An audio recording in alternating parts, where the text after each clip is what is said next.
Okay, so one of the things Todd and I love to do when we go out to eat is just to ask the Lord if He has any encouraging words He wants to give to our server.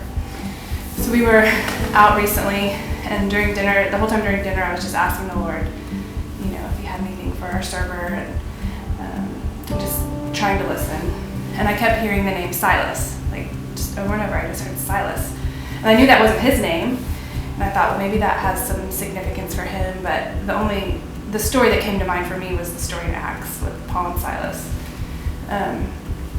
When they were in prison and they were worshiping God, and the earthquake came and they were set free.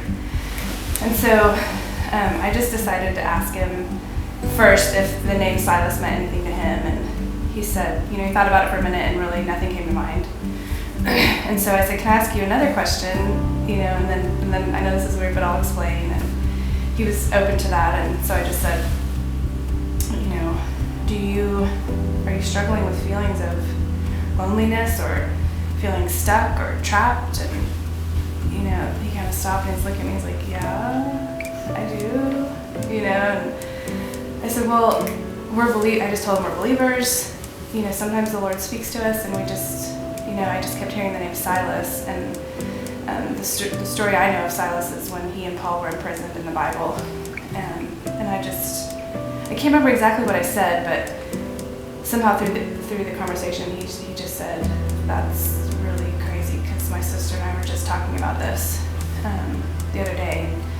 He said he explained how he'd recently moved back to Oklahoma for family, but was just feeling lonely and kind of stuck. And again, I can't remember exactly how the conversation went, but at one point Todd said, the interesting thing about that story is that Paul and Silas were worshiping God, and that's when the earthquake came and they were set free.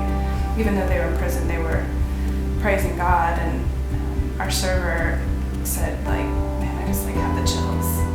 He is a musician, a really talented musician, and can play all these different instruments, but he hadn't played in years because he had done hours and hours of recording of his music and lost it all, just in an instant, it was all gone. And he didn't have the heart to even pick up an instrument since then.